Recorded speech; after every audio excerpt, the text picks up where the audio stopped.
Hello and welcome to Podcast on Wheels, powered by Power Loops. Today in the studio, we have a very special guest, Mr. Charles Gardner, longtime friend.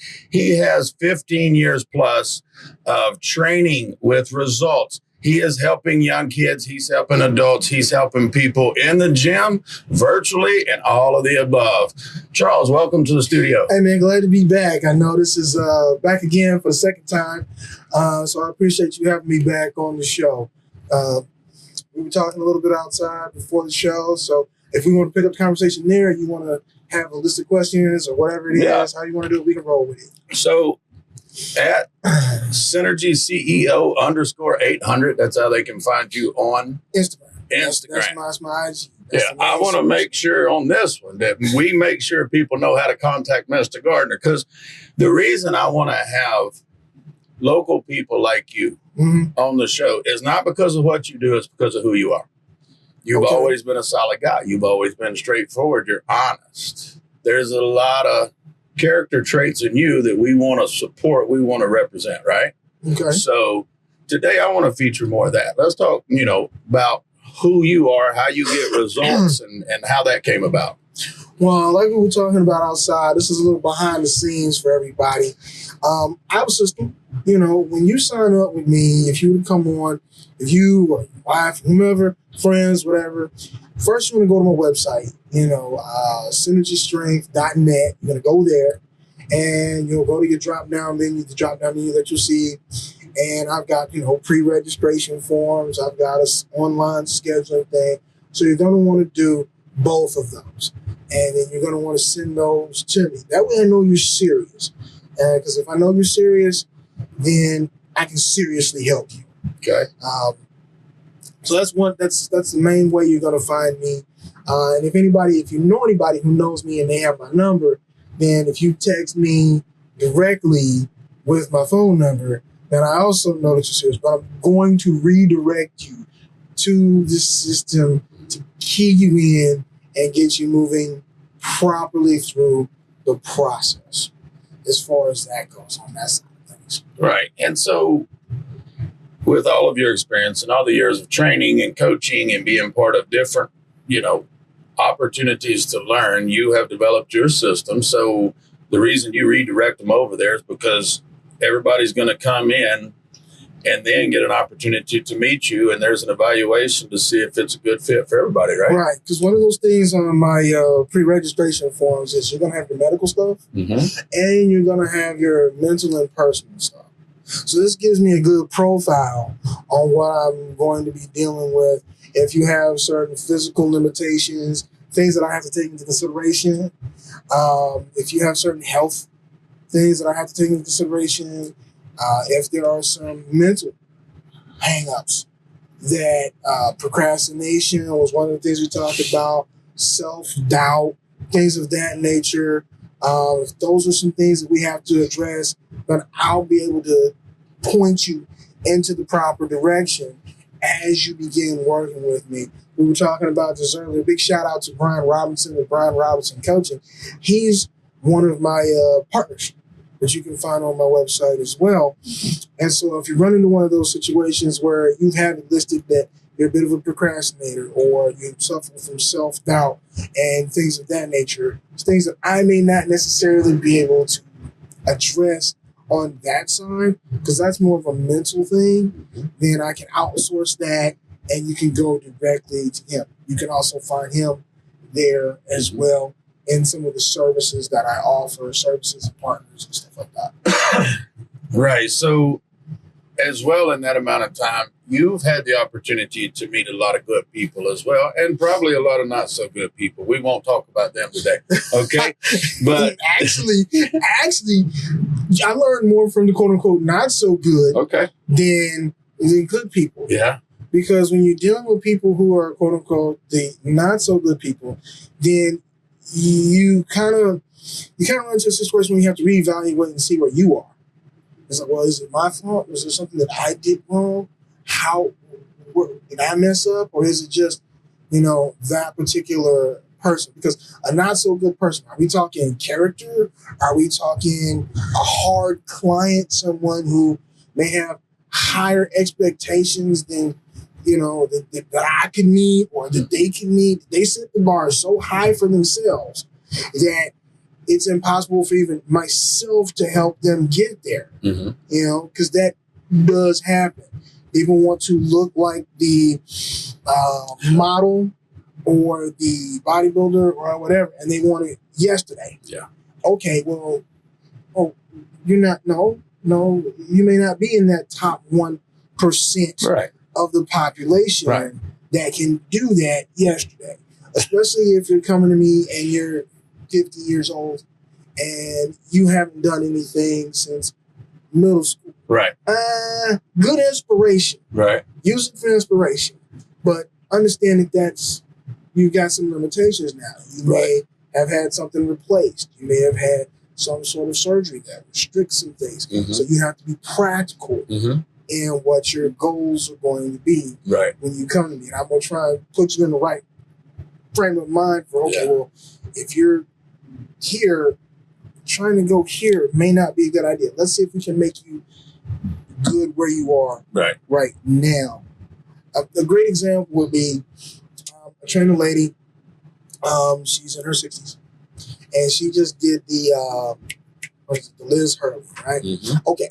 So she did that in under an hour, or roughly an hour, she said. But before, it took her a little longer, when she first did them the first couple years. So now she's doing it an hour. But that's like a 3-mile walk, 3.2 miles. Okay, so she did that in an hour. At 65, I'm counting that as a win, a major win. I may not count it as a win for somebody who's 25. Right. I mean, be like, wait a minute, you should be able to do this. You should be able to run this. But 25 minutes because you're 25. Yeah, because you're 20, exactly. Yeah. But at 65, and you have some issues and things of that nature. Nah, an hour is a massive win because she's pushing 70. Yeah. I'm like, hey. Yeah. That's awesome. I'm happy with that, and you should be too. People need to learn how to scale things based off of where they are age-wise, physical capabilities-wise. Like my father, 75 years old. I'm not expecting it. If he goes to the gym back home and takes me, no, man, look, hey, if you can push this sled down the end here, back and forth, we can do that 5 times, you can get through that, hey, that's a win. That's a massive win. I'm not trying to have him do, we got to scale that. Yeah. Like you do everything else. For you, all right? We recorded this show last year, this year. What are some things that you do for yourself to stay in shape? You're big, you're strong. I see you lifting. I see you moving weight. I see you talking about nutrition. What are some things that you like to do for you? Maybe if somebody out there is like, hey, I like this guy, Charles. I want to train with him. I could see some of myself in him. I could see, hey, I would like to get to know this guy. So what are some things you like to do when you train? Well, I'm kind of like this point in the game. I'm 44, soon to be 45 years old. Right. So I've scaled a lot of things back. I do things now just for fun.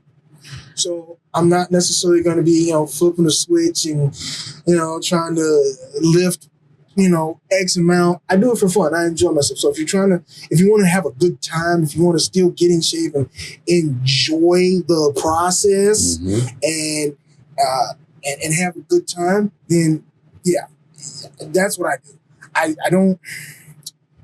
I guess what I'm saying is I'm not trying to take the fun out of it now. Because a lot of times people, in the bodybuilding world and that's nothing, this is no shade on the bodybuilding world. It's okay if it is. No. There's an element to it where you can become maniacal with things. And you're so regimented and that you don't have fun with it. It can ruin your relationship with food. Some people should not delve into bodybuilding because it's going to mess up their relationship with food. It's going to mess up their relationship with their friends. And that's because when you go to events or things of that nature, you're on such a strict diet that people are like, you ain't no fun. You're absolutely no fun to be around because you can't do that. So there's a balance. You know, 'cause I messed around with bodybuilding 4 times, so I learned that. That's why I moved more into like, you know, powerlifting and stuff like that. Because I was like, wait, I can have a little more fun over here. You know, but you still have to be conscious of how you eat. You know, you don't want to be, you know, just because you can't flex fat. You can't. You cannot flex Are you fat. sure? Yes, positive. I've seen some girls try to do it on Instagram. Okay. They were flexing fat. I was Okay, no. Wow, no, they were flexing fat, bro. They were saying, yikes, well, all right. That's an Instagram page I don't really go on. Right, yeah. But so you can't be you can't be maniacal with it. Yeah. You know, and I've gotten away from that with people. I want them to enjoy the process, get into fitness, and do it for themselves, and be happy doing it while they're doing it. So I've watched you train somebody at the gym at the local gym that I go to, and you may have seen me come in, but I don't know that you knew I was watching. I was just evaluating how your communication was and the interaction with the client, because as a former trainer and a former coach, you know, I'm guilty of turning and looking at somebody and going, why are they doing that to that client? And then remembering, I don't know that client. I don't know what they've been through. Why would I be judgmental of what somebody else is doing? And I've seen you on one of your Instagram posts with you were training somebody and you were doing deadlifts and sleds and different things. I've seen you in person when you didn't know I was watching. I've seen the Instagram highlights, and both were the same. You had the same temperament. You had the same smile. You had the same encouragement. You had the same demeanor. So what I saw in you without the camera on and with the camera on was the same person. So, right. Right, but that's not always the case. That's just me. What you see is what you're gonna get. Right. I don't always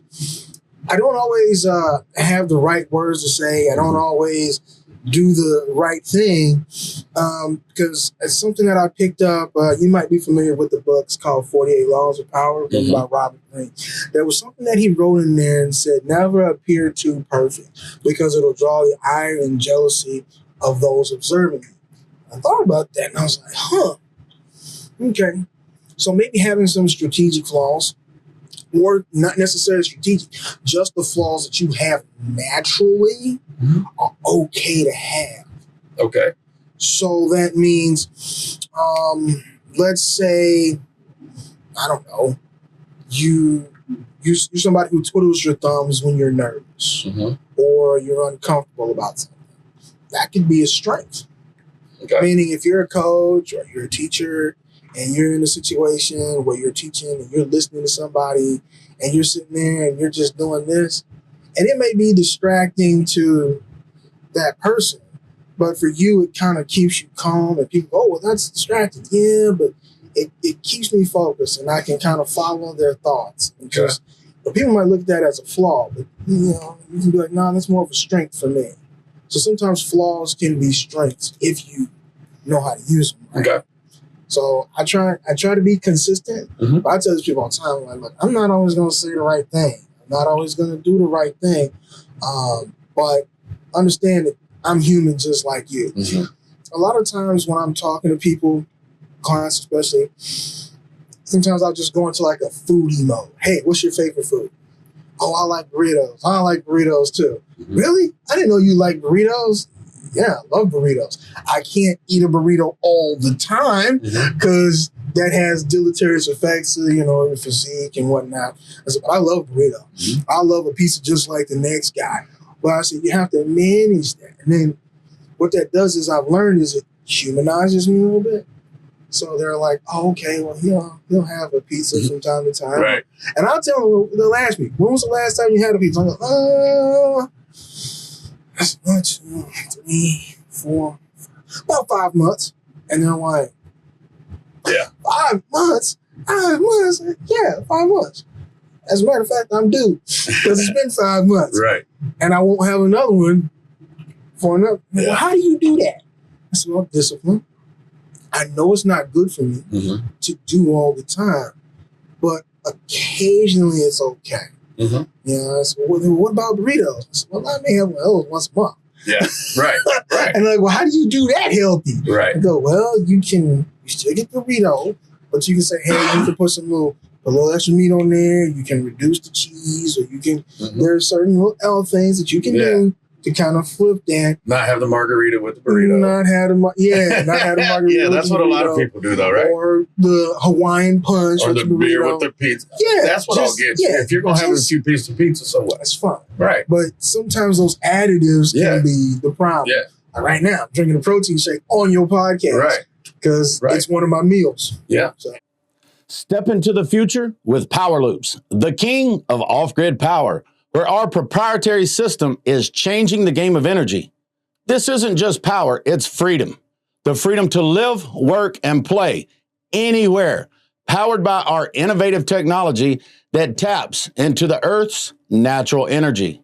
Our system is designed for efficiency, durability, and sustainability, ensuring that you have reliable power 365 days a year without harming the planet.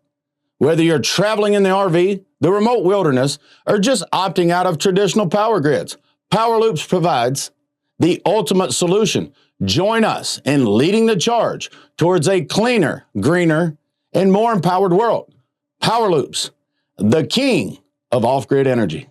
Yeah. And so when you look at how you have helped so many people, you built your system. We talked a little bit about, because this show's going to come out this time of year, and this is an election year. And some people maybe keep their hands in their pockets a little tighter this year. Because, right? Keeping their hands in the pockets. They don't want to spend money right now. Why is that, Charles? Well, whenever you have a change in administration, you also have a change down the economic line too. You get your new SEC person, you get your new Fed person, and everybody has a different thing as it pertains to what they're going to do with the interest rates, with the banking rate, all that stuff. So all of those things change. So if right now we've been operating in, they won't tell you this, but there's been a little bit of a recession. Yeah, a little bit. And a little bit of stagflation. Yeah. So within that framework, people are a little bit tighter on where they spend their money. They want to make sure that they're going to get the bang for their buck that they're putting out there. Right. So you, as a, whatever it is, if you're any type of an entrepreneur, any type of entrepreneur that owns their own business, whatever it is, you have to, I guess, reassure the consumer that the money that they're investing is not money that they're just spending. It's money that they're investing with themselves. Great example. Another client that I had, she owns a massage therapy center, Just Breathe Massage Therapy Center. I don't know if you're ever gonna get the Denise on the show. Okay. Shout out Denise. Okay. But in her business, it's considered a luxury, much like mine. So she has to make sure that she's saying, hey, look, this is what you're gonna get. This is how you're gonna feel. You're gonna feel better. You're gonna be less stressed. You're gonna be in a better position. You're gonna work better. You're gonna sleep better. All those things lead to better work production. And she has to be able to get them to buy into it, so they come in, and then she has to provide that service. And the people who work for her have to be able to provide that service, so people feel like, okay, I'm spending this money, but I'm actually getting something out of it.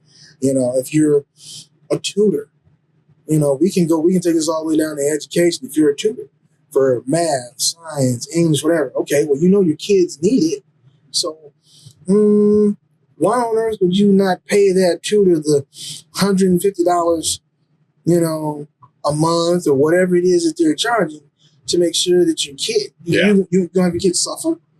Because no, that wouldn't make any sense. You're going to try to come up with that $150 to make sure that your kid gets those grades, so they're working at a grade level or above, because that can lead to something later on, scholarship and whatnot.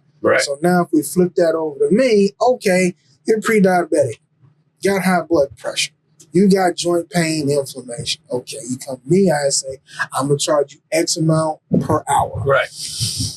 Oh, I don't know if I can afford that. Okay, well, can you afford the joint pain? Can you afford the pre-diabetes? Can you afford what the high blood pressure is going to do to you?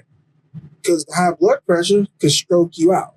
The pre-diabetes can turn into diabetes and end up with amputations. So, your choice. The joint pain could be arthritis. or something like that, something worse. You never know. You might end up having to replace a joint because of that. So you pay now or you pay later.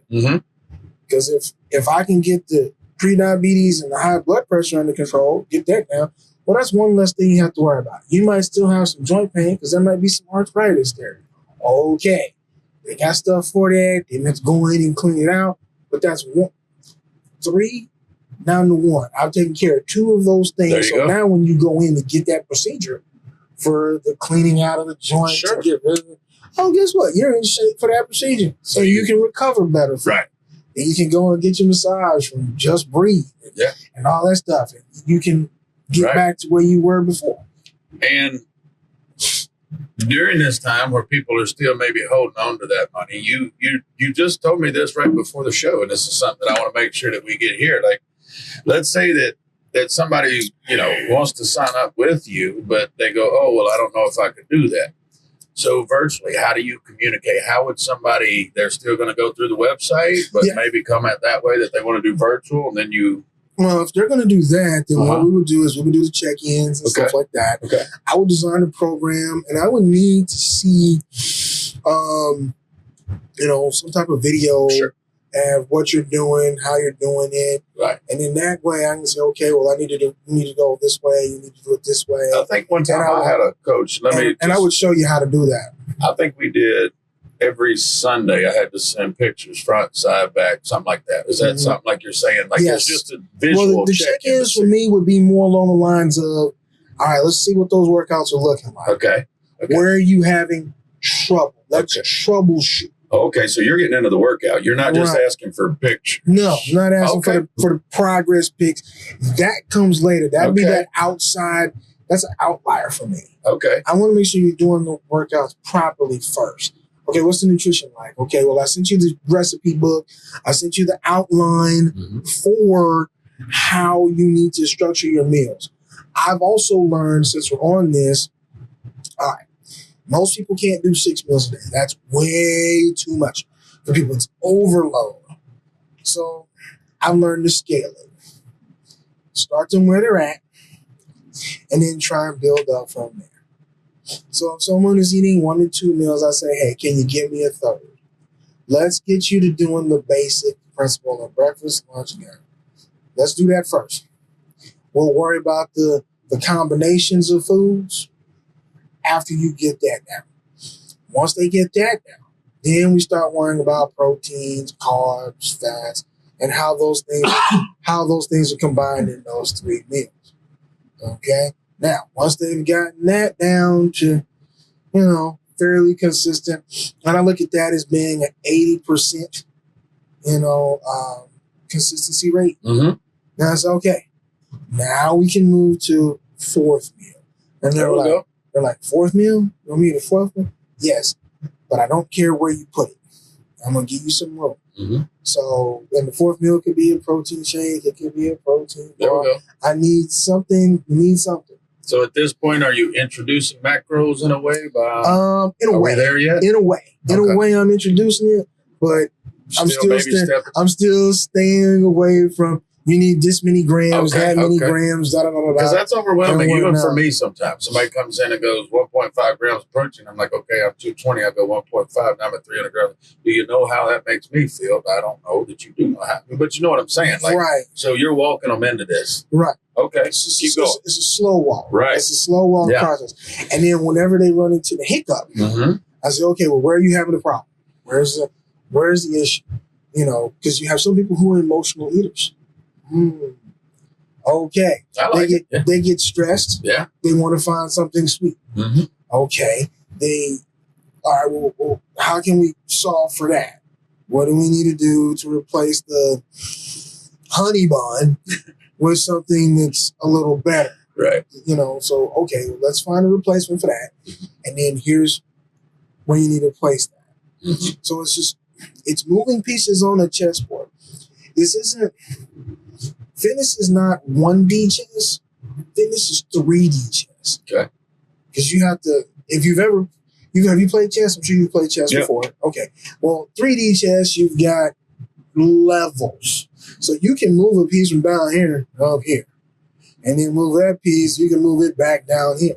So it changes. So that's what working with someone is like. Okay. It's a 3D chessboard. It's not a one-dimensional chessboard where you move one piece, another. No.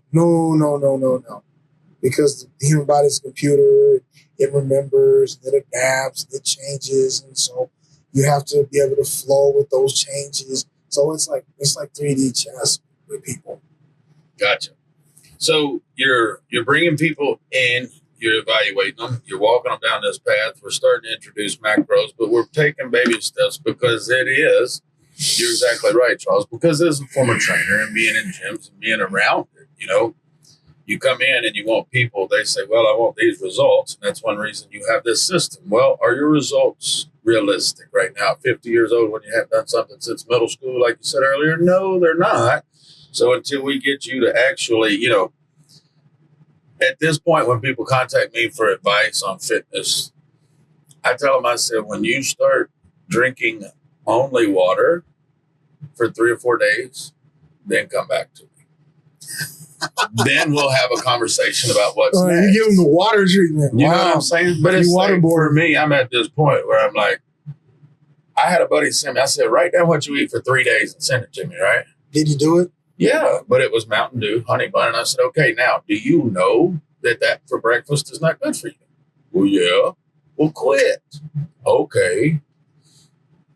Most people are not that easy, though.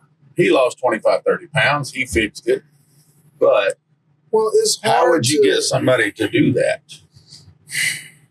Because you've had so much success. I've seen people. I've seen them get there. If you're dealing with that, he sounds like he's a type A personality anyway. Mm-hmm. So if you're dealing with somebody who's a type A, then those are the people who can flip switches. Okay. They can turn their switch on. They can cut a bad habit out.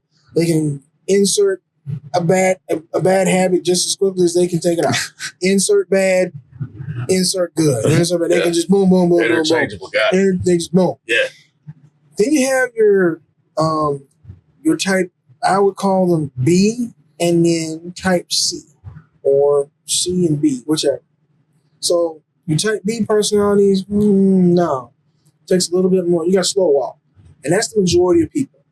You got to kind of slow walk them into it, slow walk them into those changes, because there are certain things that people like. There's something they're just not gonna give it up. No matter what you do, they're not gonna give it up. Right. They want their cake after their dinner. They just want it. You can't. And you can tell them all day they're sabotaging your results. They're sabotaging you. You're not gonna get anywhere, and they're not gonna give it up. So you have to say, okay, you have to count your losses sometimes. Be like, all right, I'm gonna get what I can get out of them. They know. They're an adult. I'm going to let it ride.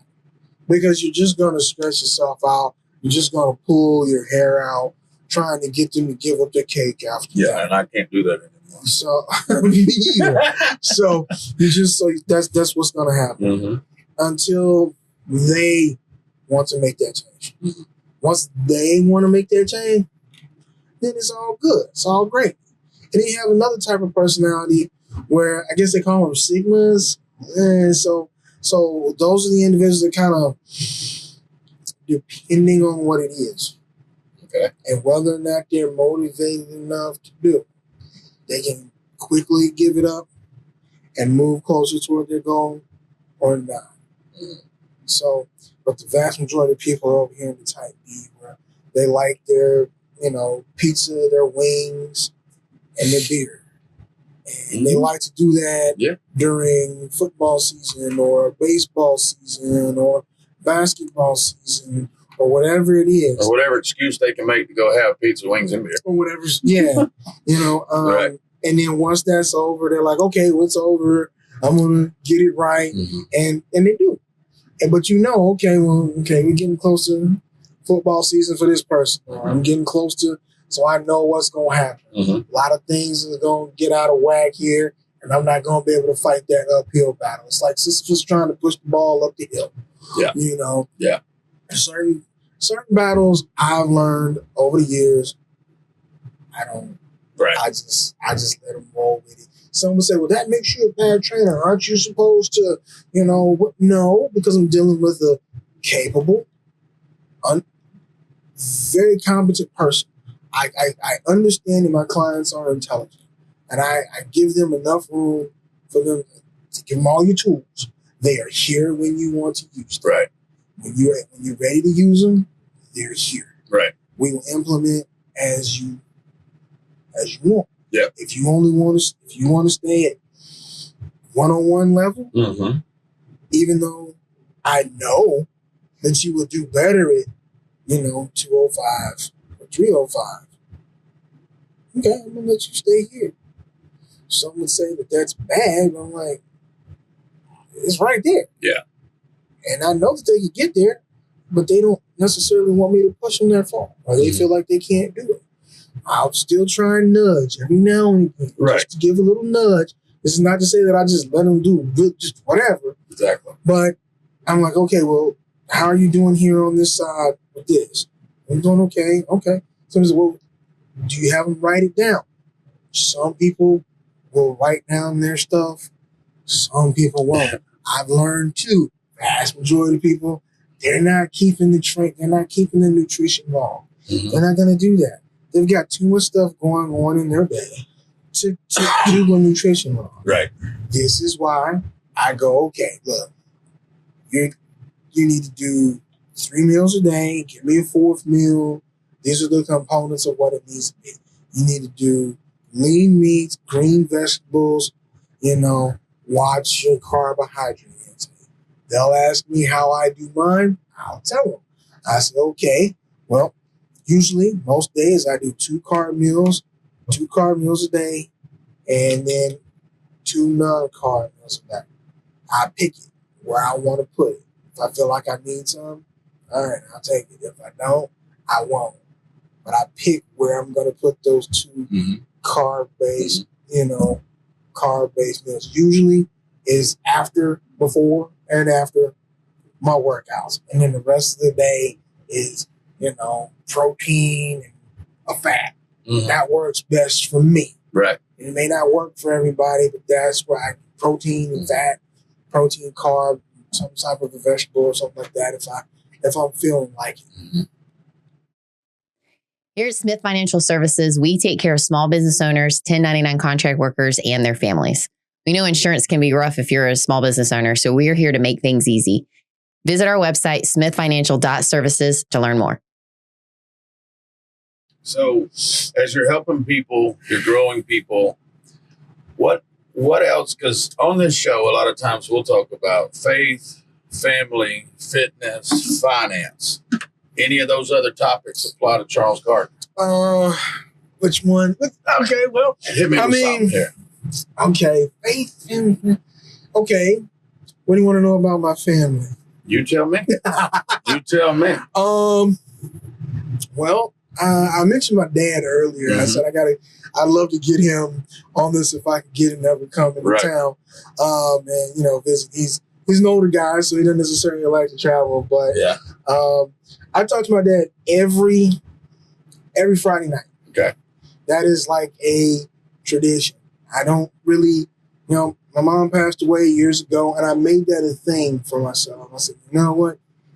I'm going to talk to my dad every Friday night. And we talk for hours. And when I first started it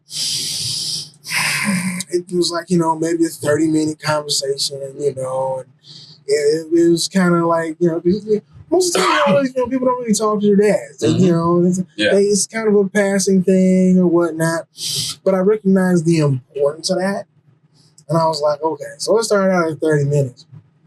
And it was harder for him than it was for me, because I'm a talker, so it's whatever. So I was like, okay. But now he called me. If I call him and have him call me, he'll call me. Yeah.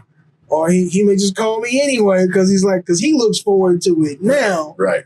And, we spend those conversations covering everything from just growing up to, his big thing is he's kind of an amateur theologian. Okay. So this gets into the faith side of things, I guess.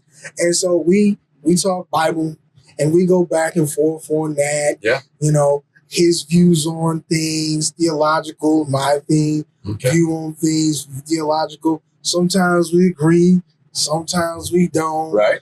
But he enjoys it. Mm-hmm. He enjoys it. So I kind of have to study up a little bit because he's a little bit more advanced on certain things than I am. So I have to make sure that I've kind of jumped the gun a little bit on him. You know, sometimes I'll cram and he'll be like, hey, I want you to read this, you know, tell me what you think. And then I'll get busy, you know, I want you to read this passage here. Or I want you to, you know, read this devotional here or whatnot. And I'll have to be like, all right, Pops, I get to it. Okay. Yeah. And then Friday will sneak up on me and I'll be like, oh, man, I was supposed to read this. Let me go here and do a quick cram session. Yeah. Because you better be prepared for the call. Because I have to be prepared in case he decides to bring it up. Because they're still motivating you to be better. Yeah. He's challenging you. Yeah, he does that in his own little ways. And you have that. In his own little ways. That you're not going to beat me. I'm going to get after it. And I'm not going to show up unprepared. One of the things that he kind of does, or that he's done, I don't know if I ever told you this story. All right. Maybe I did. And if I did, then we can still keep it in. We'll just let it roll. But in 2022, about 2 years ago, my old truck out here broke down. Yeah. And he gave me a loan to get it, you know, fixed and everything. And so I had to pay him back. Obviously, I had to pay him back because it was a substantial amount of money. Okay. So paid him that money back in record time, you know. So I was like, okay. And then later I had something else done that was also expensive on it. Because, you know, it's 07 Toyota. I mean, it's almost 20 years old at this point. So, you know, he gave me another loan because I paid him back on this one. So now I'm currently in the process of paying him back on that and whatnot. And I recently asked him, hey, I want to renegotiate these terms a little bit because I've had a little bit of attrition with business and whatnot. Yeah. And he said to me, okay, well, I'll do this. And I said, man, that's nowhere near what you know what? Fine. we'll leave it where we discussed it before, and I'll meet you there, and I'll just, make sure I can get there. So he was like, nah. And I was thinking about it. Old me, younger me, may have gotten upset about that. And been like, oh man, and just been all whatever. Right. But I thought about it and I went, no, there's a lesson there somewhere. I'm not sure what it is yet. I'm still trying to figure out what that is. Yeah. But I was like, there's a lesson there that he's trying to teach me about something, either up your negotiating skills or something like something. There's something that could be multi-layered. I am not sure. Because I'm still thinking about that. Honestly. But in the meantime, while I think about it, let me make sure that I'm able to kick him a couple of dollars. And whenever I do that, I send him, hey, look, drop this in your Zelle account. Boom, here it is. Yeah. Boom, here it is. Here's this little bit on it. Here's this little bit on it. Yeah. I'm chopping this wood, man. We'll chop this tree down one day or the other. So maybe that's what it is. I'm just, like I said, but when that initial loan happened, I was like, I don't want this to damage our relationships. Because money can damage relationships with family members quicker than anything. Yeah. Especially if you don't pay it back. That's why I don't give it to him. Well, it's different. If it's a small amount of money, then small is relative. If the family member wants $20 from you and they don't necessarily if that's what you had, $20, 20 grand. I mean, it's all relative. Yeah, but we're looking at it from a scale. Yeah, because you can make the $20 back. Yeah, but couldn't they? This is true. Oh, that's true. Yeah. You make a good point. It's about being responsible. I get it. But I would I'm the type who I would wink at that. I'm not saying your heart's not twice the size of mine, Charles. I know it is. I would wink at it. If I'm good for That's it, why my I would wife wink. trusted you before I met you, because you have a big heart and you're a good guy. I may not have that heart, but let's look at this, okay? Because how can people train with you? They have a process to go through the website. They want to find you on Instagram. Synergy CEO _800. Did I get that right? Yeah. Awesome. And it's going to be on the thirds because Stu does a great job with that. Great job. Shout out, Stu. Shout out. Stu. Much love to my dude there, because where would we be without him not having a podcast? So, with all that being said, how do you want to kind of bring this full circle? Is there something that you would like to share with somebody who is a coach, as a person, faith, family, fitness, finance? How does Charles want to kind of wrap this show up as we conclude here? Well, I would say, I guess, if I had to give any advice to anybody who might be listening, entrepreneur or soon to be entrepreneur, I would say be okay with failing, because you're gonna do it a lot, an absolute ton. And if you have friends or family members who, ride your coattails for failing, don't worry about it. That's just background noise. A lot of times they want to see you do better. They just don't know how to do positive reinforcement over negative reinforcement. So don't let that get you down. Don't let that discourage you. Because when you do this type of thing, whatever entrepreneurial thing it is, you're gonna have way more detractors, way more haters than you think. I'll close it with this one. Your haters are your biggest fans. If you need to think about that for a second, do so. But your haters are gonna be your biggest fans. I believe that, Charles. And thank you so much for joining us today. Mm-hmm. I know that we have a lot of things that we could have got into. We didn't quite have time on this show, so that means we're going to have to do this again first quarter and second quarter of next year. And then one thing that I'm going to bring it back to is, say, okay, where was Charles in the fourth quarter of 24 versus the second, third quarter of 25? And I want to do a follow-up to see what level, who are you writing for then? What kind of contributor? Well, I haven't written anything for Elite in a while. I need to get back on that. I've been toying with some things in my head. But I guess biggest thing is that's been a good thing is being associated with this company right here, Redcon One. I recently became a community leader with them and whatnot. I don't know too many people know this, but Deion Sanders. I've heard of him. He's a few people. He's a slightly famous guy. Yeah. He's an equity owner in the company and whatnot, and CEO Aaron Sigerman. You may have heard of him. Yeah. They pick from a list of people, and their staff. I think it's Angeline Gatto. Better get that name right. Yeah, Angeline Gatto and Megan Refon. They come together and they pick from. Did you just say two girls picked? That's why they picked you. Well, they're good people. Yeah. Those two, they're really good people. Yeah. Communicate with them rather often about things. Awesome. But yeah, they decided that I would be one of those people that they wanted to be a good representation for the company. So that's kind of why I'm doing a little side marketing. Yeah. With them wearing the shirts and stuff, but. I gotta get you some products so you can have them in your fridge for the next time you I'm digging that shirt the whole time. I saw the flag, and now I'm just now seeing the Redcon down here. Yep. So it blended in well. That was a great advertisement there. Blend in, stand out. Across from Mossy Oak. So you got a collaboration right there. That's what I'm a big fan of. Right. Big businesses, big collaborations, getting good people to speak for them. I love it. I had to give that final shout out to them. I got you. Make sure that they get it. I got you.